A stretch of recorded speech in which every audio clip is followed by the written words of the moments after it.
Welcome back to the Citizen channel, and I've just watched Arsenal lose at home to Brighton. That's a shame, isn't it? But this is a talking point show. This is Everton 0, Manchester City 3, so another 3-0.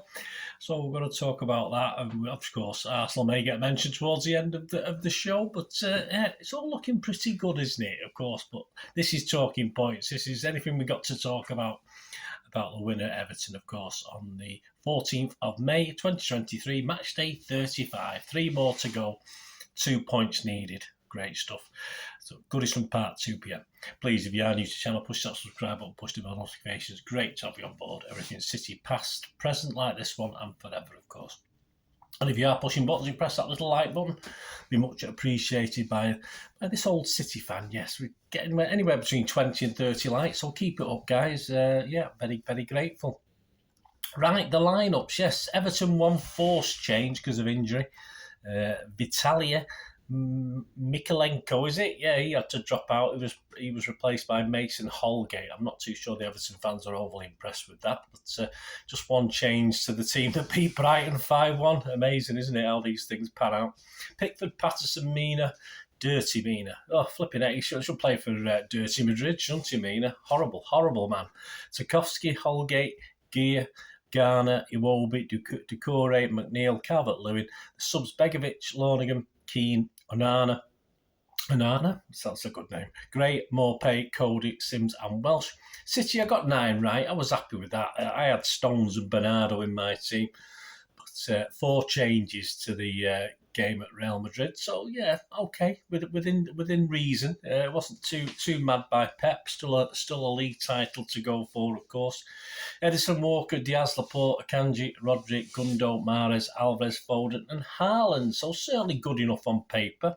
And you always need that scrapping ability against someone like Everton, especially Sean Dyche's Everton. Yeah, perhaps apart from Mahrez, probably didn't really lack that, I suppose. Subs Ortega, Phillips, Stones, Grealish, De Bruyne, Bernardo, Gomez, Palmer and Lewis. So you can see Stones, Grealish, De Bruyne and Bernardo being rested for the Real Madrid game. Does anyone else work their way into the team? You'll have to check my preview show out very soon, of course. A rare Diaz, Laporte, old link-up, wasn't it, in centre of defence?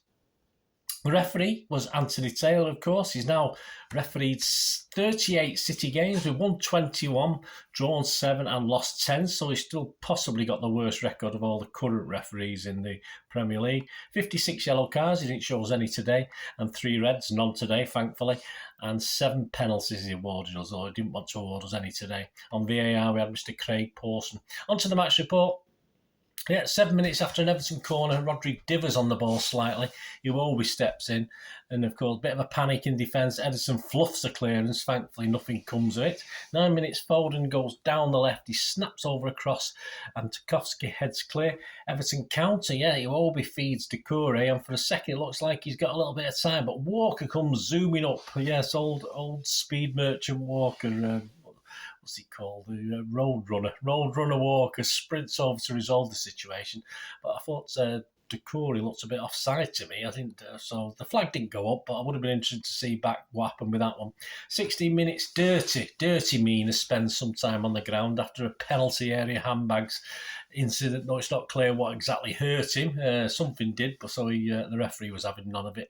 Oscar time for Mina, and throughout proved what a horrible man he is. I think he was pinching and doing various things to Haaland. Every time the camera skirted to Haaland and him, Mina was either pushing him, but obviously there's a little trick, isn't there, pushing a player, but while you push him, sort of get a little bit of his skin as well. So horrible Mina. I don't know much about Mina. I have no idea where he's from, who he is, what he does, but yeah, horrible player. So 17 minutes, Mahrez does a wonderful move on the right. Yeah, I think even the Everton fans gasped at that one, and he deserved a little bit of a better cross. He hung it up to the back post, but unfortunately nothing came of it. 35 minutes from a corner, yeah. Tarkowski heads this one down to the far post. Laporte and Diaz are in a heap in front of him. Rodri's shouting for a foul, but I think he was just too strong for him. Holgate's lurking, but the ball sort of skips up off the turf at a bad angle, and he can't get control of it as he leaps up to try and do it. He just spoons it over the bar. So a little bit of a let-off for us. 36 minutes, Rodri takes one of his low rocket shots from 20 yards. Pickford sees it nice and early and saves well. But on 37 minutes, not long after, 1-0. What a cracker. What a cracking goal. Mahrez kills it towards Gundo, who sort of leaps, somehow realises it's not going to fall perhaps in a position he wants it, so he has to readjust himself in a split second and sort of controls it with his thigh. Then on the half turn with Pickford right in the middle of the net, which is probably where he should be, back to goal, he sort of doesn't do an overhead kick, he literally does a back flick. No real pace on it, but because it's right in the corner, Pickford's not getting to it. Fantastic goal. A delightful goal, a dreadful goal if you're an Everton fan, an Everton player, because it was just superb, absolutely brilliant from Gundogan. We're going to miss you, mate, if you don't hang around. We'll mention that in a bit. 39 minutes over, didn't have long to wait, did we? Probably game over. 2-0, Foden made a run down the left, taking Patterson with him. Gundo picks up possession, and a lovely cross. I mean, it seemed to sort of like a cross come glide, like his goal. He sort of glided it into the box. And Haaland, unchallenged in the middle, had an easy task. Rose like the proverbial sea trout and headed it back across where it came. So Pickford was coming that way, so he managed to get a right hand onto it, but could only help it into the net. And it's 2-0. 3 minutes injury time in the first half. Mahrez skirts around the right. It looks as though it's going to be 3-0. Drills a great low crossing. Gundo looks spot on to put this in the net, but Mina, he does have some talent, obviously football talent, and makes everything else on the goal line, sort of gets it out, and of course Gundo was there, but he couldn't get to it, so it was close to 3-0 and certainly would have been game over, but at half-time 2-0. You can't really see Everton coming back from this. Dyche made a tactical change to sort of try and keep the score down. 48 minutes though, poor header from Holgate allowed Alvarez to find Foden, who scooted past Garner only to be shoved over while running at full speed. He sort of caught his knee in the turf. He sort of caught his foot and then he caught his knee. So it looked quite painful, but fortunately he got up and he looked okay. But of course, after he'd had a bit of treatment, 2 or 3 minutes passed. Brilliant place for a free kick, 22 yards out, just to the left of the D. Perfect, of course, for Mahrez or Gundo to take this one. But who would it be? That was the thing. 51 minutes. Yes, it is 3-0 because Ilkay caresses it. That's the word I saw today. Over the wall with the side of his foot inside the near post. Apparently Roy Keane wasn't impressed. He thought the goalkeeper should have done better. But I think this all fell down to Mahrez as well, because I was convinced Mahrez was taking it and he moved towards the ball.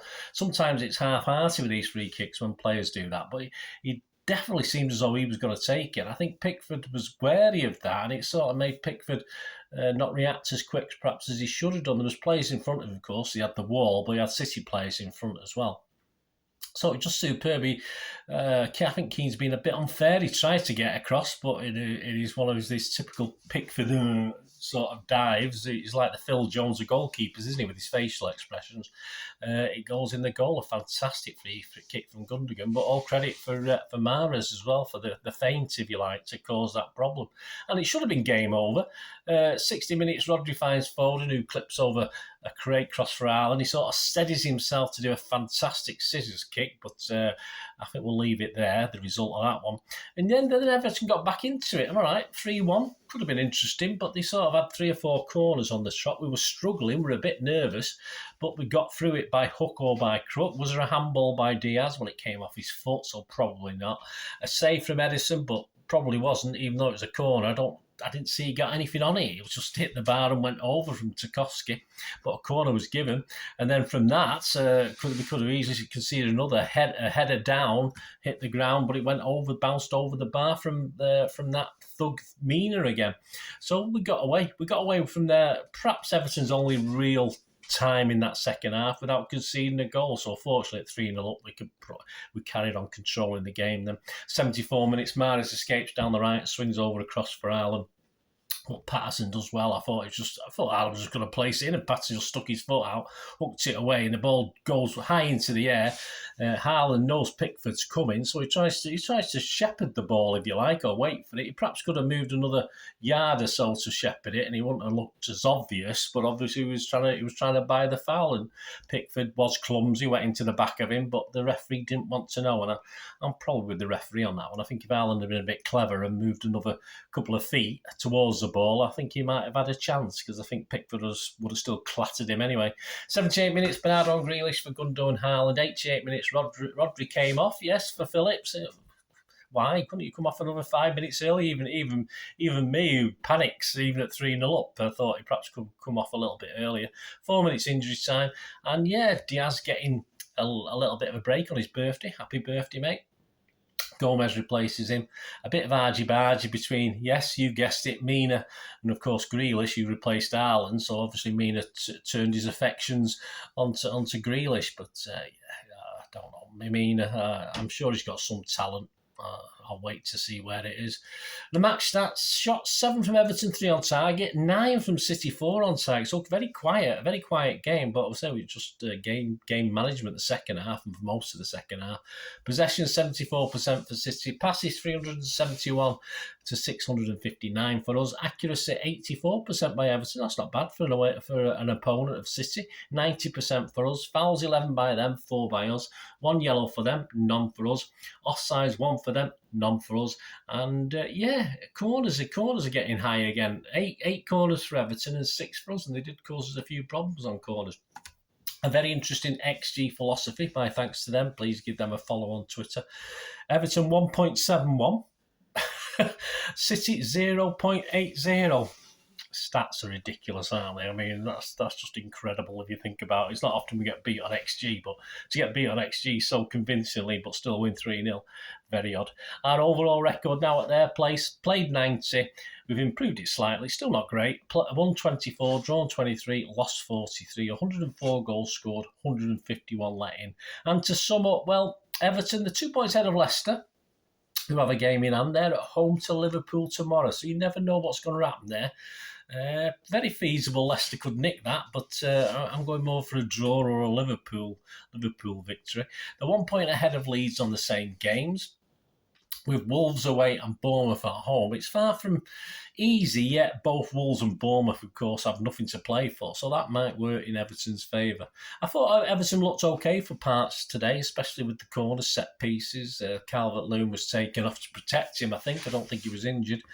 And, of course, it was a very good 2 minutes, really, that won City the game and allowed us to try and control it as best we could. But all credit to Everton. They did have a little bit of a go. Physical in the way one of their players was physical. I've seen a lot more physicality from Everton, but in this case today, it was possibly just that one guy who's supposed to be a footballer called Mina. So with that sort of added to, they do have a little bit of flair. It's not looking too bad. It could be worse. They're still out at the bottom 3 at the moment. Of course, if Leicester get a win against Liverpool, it turns to what they've got, isn't it? And Leicester then have Newcastle away. You can't see them getting much there. Surely Newcastle are going to bounce back after a disappointment. And then they've got West Ham at home. All right, West Ham probably will be looking forward to, hopefully, a European thing or to the beach. It doesn't matter. So Leeds, West Ham, have West Ham away and Spurs at home. So it'll be a close call, but I think based on what I saw today, and if they play like they did today with Deitch, I think they'll escape again by the skin of the teeth. As for City, well, Akila's not the greatest performance. It wasn't, was it? It was a little bit scrappy. We missed people like KDB, of course, his creativity. We had to rely on Gundo, who did enough, of course, and it was Gundo who pulled us out of it. A killer 2 minutes, and Gundo was showing his worth. This is what we might miss if he doesn't re-sign, which looks very likely.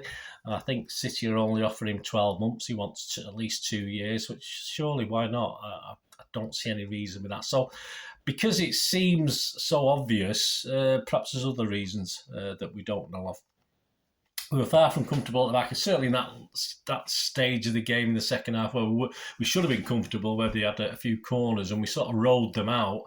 A little bit of luck, more luck than judgment, perhaps. And of course, thankfully, we were in the position of being 3-0 up there. So it would have been a disaster we conceded, but we did look a bit vulnerable. But of course, as far as the league's concerned now, we've got Rodri looking tired, but in theory, we've got one more game, and even that might not be necessary. Of course, Arsenal play Notts Forest next week. Nottingham Forest, my apologies to the European Cup winners ×2.